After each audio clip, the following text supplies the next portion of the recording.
Hello, welcome back to another day in the arena. It's me, it's CGB, and today we are going to be doing tribal time, and we're going to get on green-white knights, which is a pretty sweet deck, and a deck that has been totally fleshed out with new cards, just filled it right out, made it into a real thing.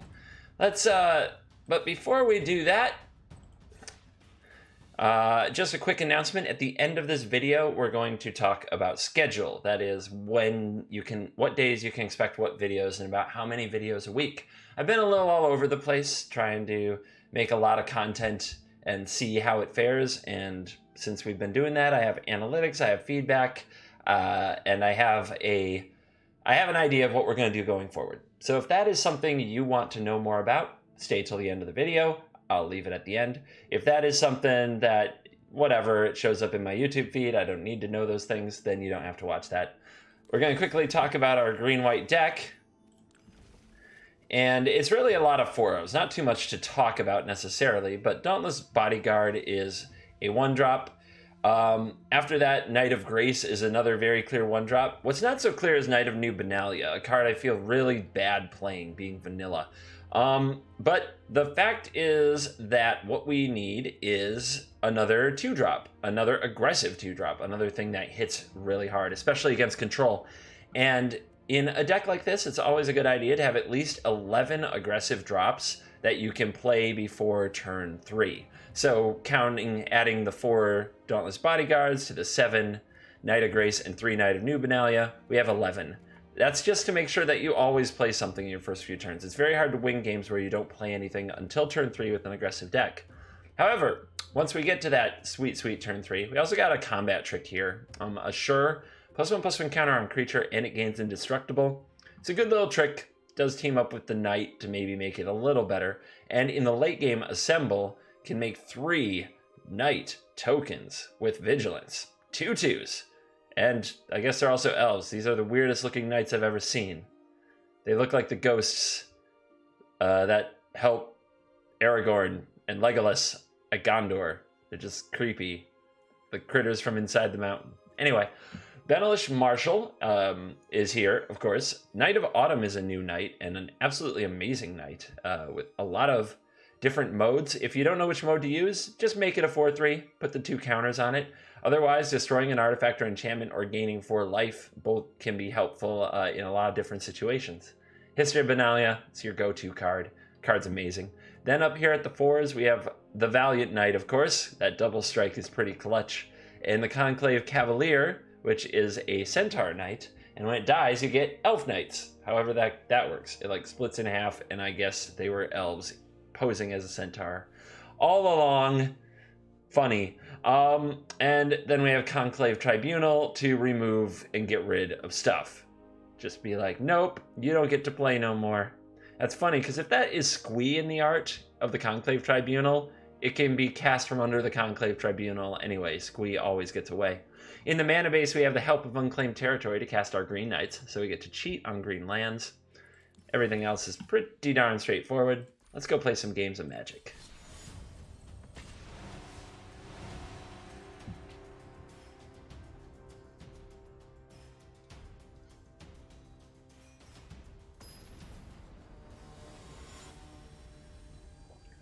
The galactic void cometh for us.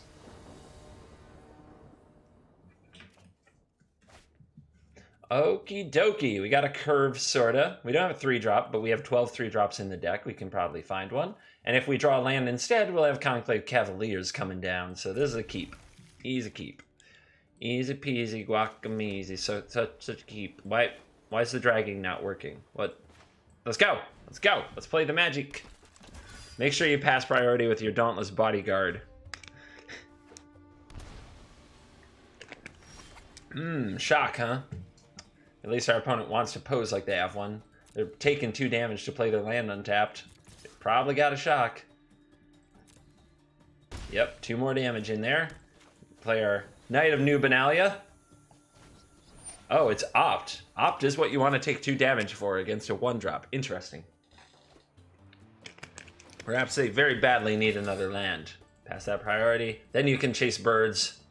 Don't chase birds till you pass that priority. Jeskai control, perhaps.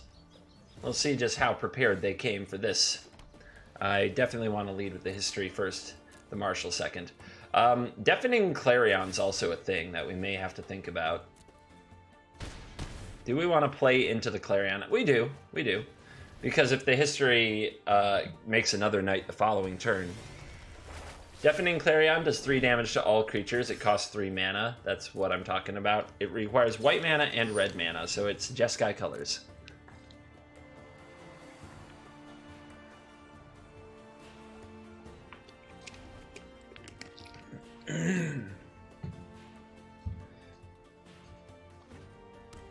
Good old control. They just never stay away for long. There we go. It hurts to lose that, but we'll get our knight back, and we'll follow up with more knight. What are we doing? Knight. And knight. Your move. Let's see what kind of removal spells you pack that can deal with these things. The Vigilance is a big deal. Seal Away is not as good as it used to be. I don't think I can stress that enough. It's kind of amazing. Shivan Fire. Sure. Well, you're gonna take this one to the dome. Let's see if we can resolve the Benalish Marshal. It does seem like our opponent has another counter. Maybe they would counter the Bodyguard. The thing is, I'd love the Bodyguard to protect the Marshal, but I'm almost certain I'm almost certain there's going to be a counter spell. So do we try to resolve the Marshal or the Bodyguard? I guess I will play the Bodyguard and see what happens. The opponent might start panicking since they're about to take 6 frickin' damage. Ah, Justice Strike. Okay. Well, I'll protect one of my knights, and I'll resolve a Marshal for the rest. And we'll hope it's not another Clarion. Another Deafening Clarion would be pretty nasty.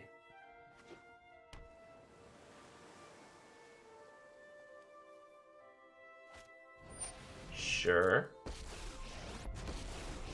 Can definitely kill whatever you want to kill.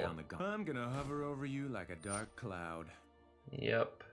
This chose an Elf Knight, so I'm just making sure it didn't somehow move. That would be nice, but not realistic. You slay that. You kill this person. Damage. I remember. You're good. Not as good as me, but... And let's bring him on out. Can you deal? Can you deal?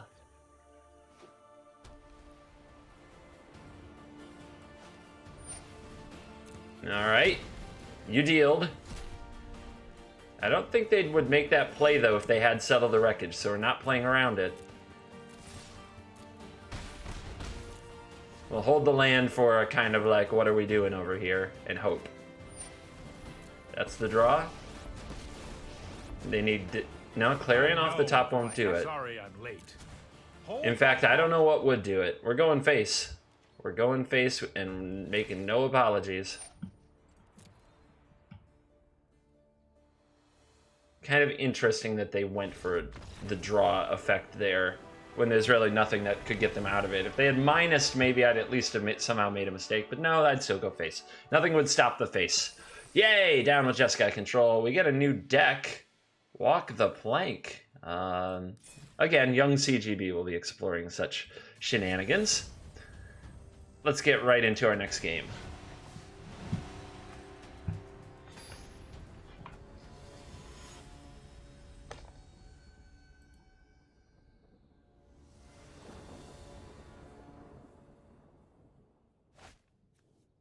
Yeah, we got a 2 and then another 2 and then a 4.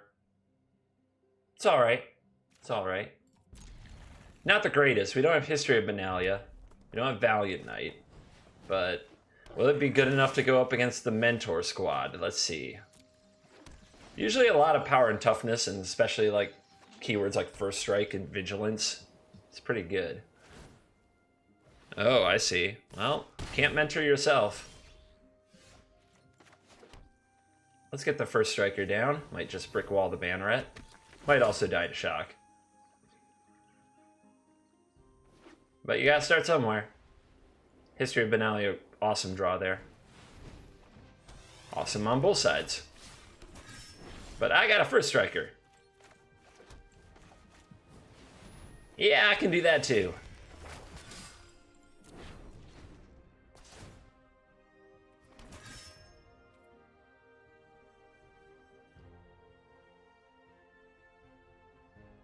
There's this cool, like, curve out, especially when you're being attacked, where you can drop a Conclave Cavalier with your history on 2, block, it dies, and then the next turn, like, you have 2 more knights that get anthemed. And I still think that's the right play. I think that Conclave Tribunaling the Legion or the history isn't, like, that good. So, yep, I think having the Centaur on the board will make a big difference here.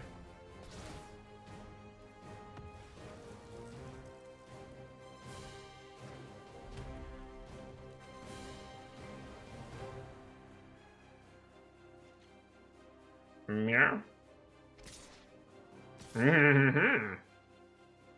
Come and get it. I want more knights in my life.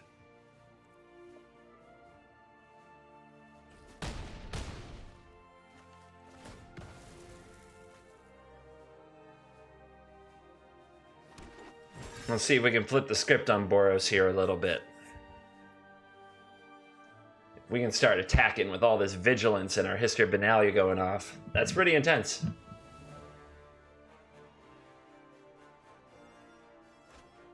The True Fire Captain. So this says, whenever it is dealt damage, it deals that much damage to target player. So if it blocks one of these and takes 4 damage, then it also 4s me in the dome. Is that good enough to be worth a Conclave Tribunal?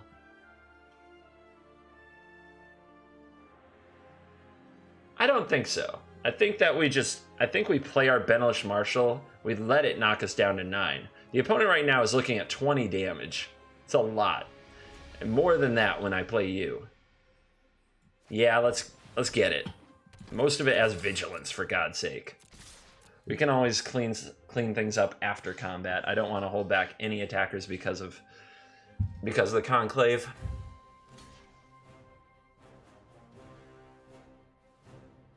That's a chump block, not a trade. There's no first strike here, am I right?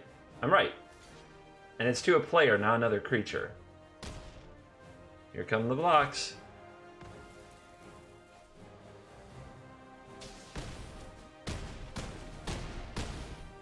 Alright. Tajik lives.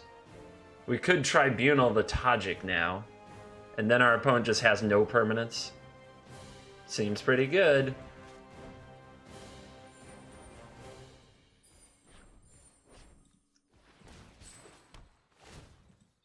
Gimme.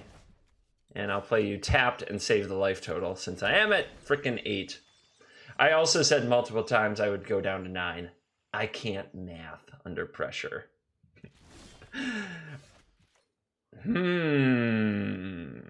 What is this? What have we here? Are you... is wreckage getting settled? Are you hanging out settling wreckage? Let's find out.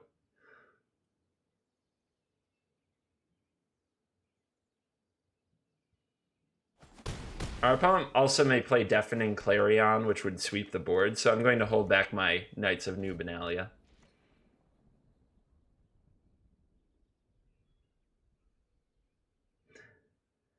Even if they're just bluffing, let them, because they're not doing anything with their turns.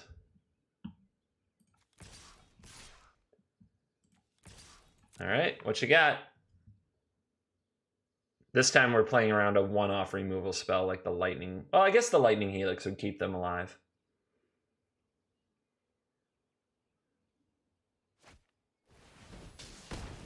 But 2 removal spells required if they're doing it this way. That isn't good enough. Okay. Got him! Boros Mentor deck down! Go, Green-White Knights. We haven't drawn a Valiant Knight. We haven't drawn a Knight of Autumn. We've just, you know, shown off History of Benalia. Just History of Benalia and Conclave Cavalier, the 2 men in a horse suit thing, is basically what that card's funky flavor is. Whoa, we got a beginner. Let's show this beginner how the knights do business. It seems like there should be more legendary knights, because knights become legend all the time. Like all of Arthur's knights got to be legends. Am I right? Am I right? It feels like our knights should be legendary more often. We should get more awesome legendary knights. Danitha, you're a 2/2. And I've already got too many 3-drops. I'd love to play you, but I can't. Not good enough. Alright. Keep the curve coming, but I'm not going to charge my Dauntless Bodyguard into the Martyr of Dusk. Looks like our... Let's see. You don't want to run into First Strike, do you? It'd be really weird. It smells fishy as could be. Okay, passing turn. What's the play? Benalish Marshal's the play.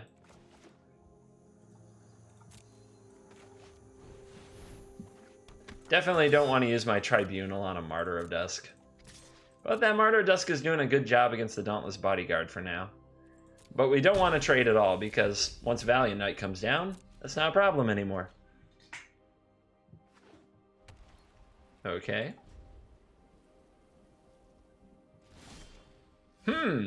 What is cooking over there? A whole lot of nothing going on. Seems like settle. Let's proceed cautiously.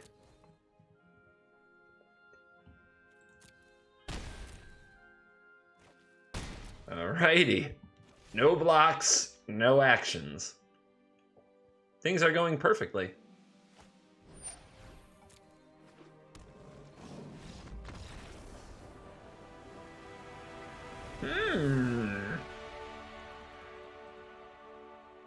Well, that was kind of non-game-ish. Sort of kind of not a game. I think I can try one more. The video may be a little longer on the end, but that'll be because of schedule talk. At this point, we can do another game.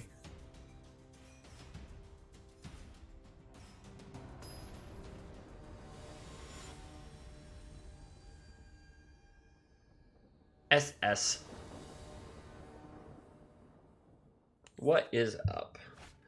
Well, I don't know what it is.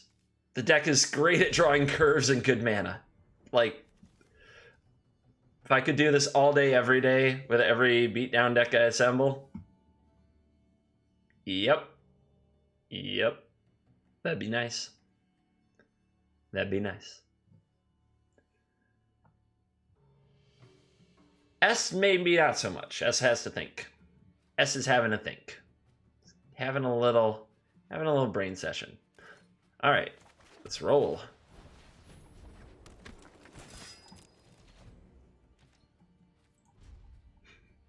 Again, I have to keep trying to pass priority because, you know, Dauntless holds priority like infinitely because of the sack ability. And even when I try to, it doesn't let me. It's so obnoxious. All right. See if the opponent wants a trade. Nope. Cool. Fine by me. I actually would prefer to get the damage through and not have to use the Assure Assemble in a spot like that or lose my knight. Fine by me. Dimir surveil. Let the party begin. Spooky sounds.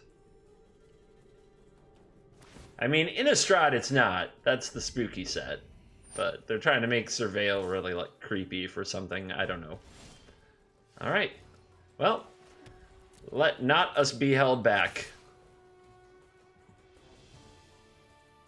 It might make us play off curve if the opponent does block. Yep. Or not. Or maybe. Alright. That's okay, I'll play off curve for a turn. Get this thing dead. Take away what they're trying to do.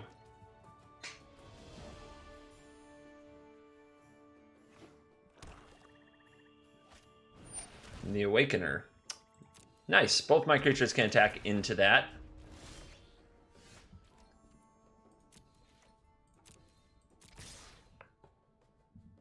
How much damage are you up for?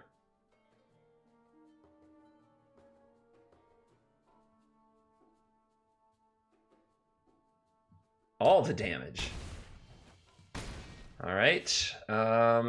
Choices like Knight of Grace or Knight of Autumn. We'll go with Knight of Grace because of the hexproof from black and the 3/2-ness because of the Awakener. It also keeps the Awakener from attacking.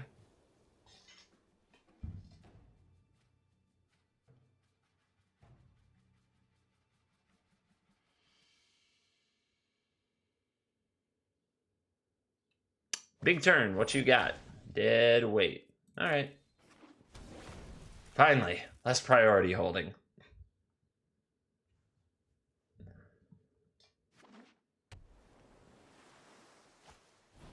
Spybug. Yeah, you're in a tough spot against these Knight of Graces. They do not show mercy to black permanents. What you got?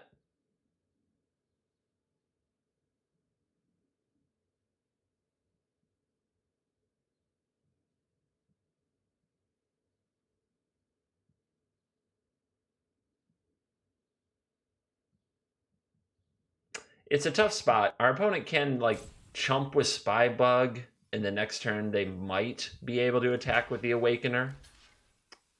Oh, okay, so maybe they're playing to try to maximize their chances to draw a Ritualist Soot with that block. And if they attack with the Awakener, they can get back a Phantasm, and then maybe they surveil and eventually get big enough to block a Knight of Grace, but that doesn't seem too likely. So I want to resolve History of Benalia very much. The thing is, if they do get back a Thoughtbound Phantasm and then put a counter on it, my History of Benalia can't attack through that, but Knight of Autumn could. But then they just get it back again, and I'm in a cycle with them. So getting the history going to the point where it can blow up in 2 turns, that's probably going to be the turn that we're going to win. Is 2 turns from now when we blow things up. And we don't want to take any chance of this getting discarded by Thought Erasure, as it's a pseudo-Knight Anthem.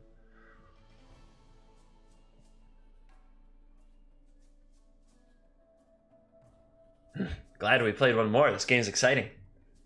What will happen? We've got our opponent very much on the back foot. These Knight of Graces are doing their work, and they're trying to stabilize. Can they find a way? A Gruesome Menagerie. Ooh. Sticky.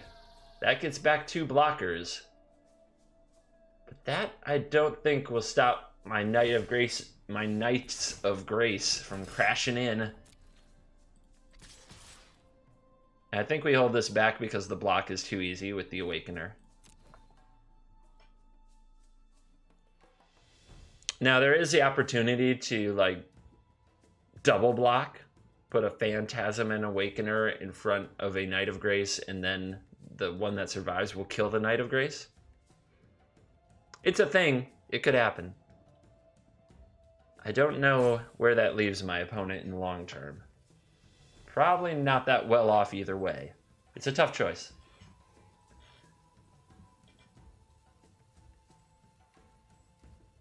If they have board wipes on their deck, they should probably chump and not double block. And if they don't, they should double block, because how else are they going to kill that creature?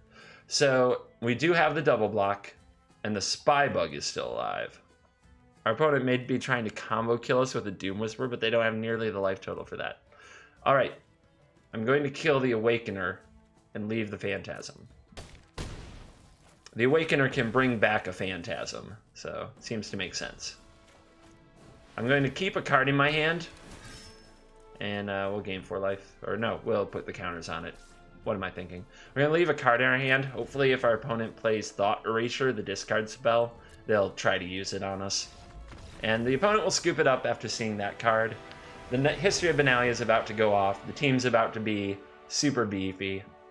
Any one of them unblocked would be lethal. So, alrighty. Good run with the Selesnya Knight deck. And thanks to those of you who stuck around. We're going to talk schedule really quick. If that's not of interest to you and you want to leave, that's fine. I'll see you in the next video. No problem. So let's go over here to CGB schedule. Yay! Google Docs. making it to video. So here's what's up. On Monday, over on YouTube around noon, I expect to post a second tier deck. On Twitch, we'll do a sublist and a giveaway from 4 to 6 p.m. And in the supporters only videos, we'll do the second half of a quick constructed, usually from the second tier deck. So the supporter videos you get access to by being a supporter on Patreon or a Twitch subscriber. It's the lowest tier for supporter videos on Patreon is $2, and the lowest Twitch subscriber cost is $4.99 on Twitch, although you can have a free subscription if you have Amazon Prime. It's called Twitch Prime. You can Google it to learn more. On Tuesday, we'll do Tribal Time video for YouTube, and Twitch will be from 4 to 7 p.m. with sublists and my personal lists, and there'll be a supporter video from Young CGB. On Wednesday, we'll have a Jank Tank, again, posting around noon. All the YouTube videos should post around noon. They'll be late sometimes, but noonish. On Twitch, we'll do sublists combined with my lists for about 2 hours, and the supporter video will be another Young CGB video.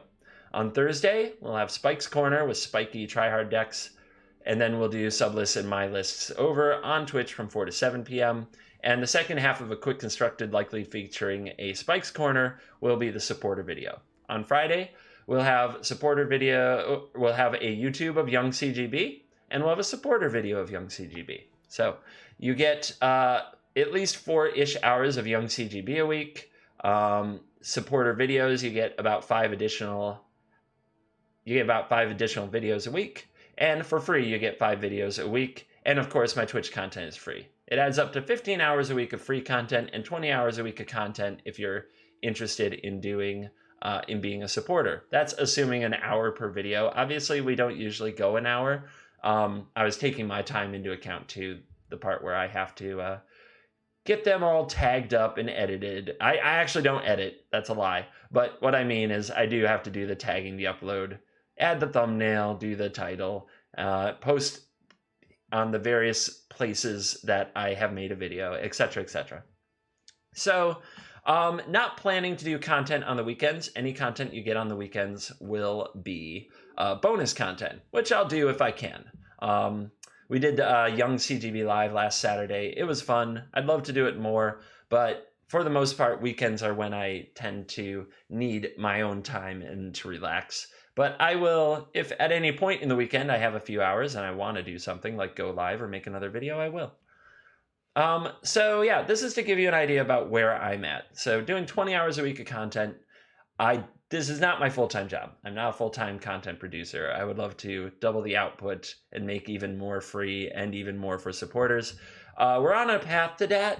I'm starting to believe it could be possible. The support I've received on Twitch and Patreon has been awesome lately and is making it more likely. We have some stretch goals on Patreon where if we reach them, I will cover limited and add that to my upload schedule. And but I do have another full-time, it's not like a typical full-time job. It's a company that I run, but it does require my time, a lot of it. I'm pretty much hustling to bring you what I bring you, and I plan to keep doing that. I really enjoy it. Also, some might say, why do you have a supporter only video? Why don't you just make all the videos free? And it's not just, there are good reasons. One reason, of course, is because I'd love to be full-time someday, and the money really helps me make that transition. But probably another reason most people don't think of is the effect it has on viewership. So I've been releasing free videos 7 days a week and sometimes more than one, and it fills up the channel, and you can see in analytics that when viewers fall behind, they sometimes stop watching. They feel like they have like 4 or 5 CGB things to catch up on, so they stop watching them. And they don't watch, or they start picking and choosing what to watch and not to watch this and not to watch that. And that hurts on YouTube a little bit in the way that they do things. The interaction, like thumbs ups and comments, really helps. So it's important that if I'm making videos, one, I have to keep them good, and I will do my best to do that. I think quality suffered a little when I was doing 7 days a week. And two, it keeps people engaged because they have a schedule and they can keep up and they can pick, what to watch, and they don't have to feel overwhelmed with stuff coming out several times a day or over the weekend. So there are good reasons to do it. It's not simply cash grab, although cash grab does hopefully get us to where we can do more and make more available and help more people. I'd also love to increase my stream time. So that's another thing. If I get to do full-time content, I would love to do 6 hours a day of streaming instead of 2 or 3. But we'll see where we go. Anyway, if you watch this video, this is where we are now. The path that we're on, you can see the stretch goals on Patreon. And of course, I'll keep you up to date. What you can do, likes, comments, shares, support on Patreon or subscribe on Twitch if you're in a position to do that and you really want to. You certainly don't have to. I appreciate everything that you do for me as it is. So thank you so much to my audience. Thanks for the support. I look forward to bringing you more content as we continue to move into this new Guilds of Ravnica standard. I love Magic. I love playing. I love playing it with you guys. And I will see you all in the next video. Good night.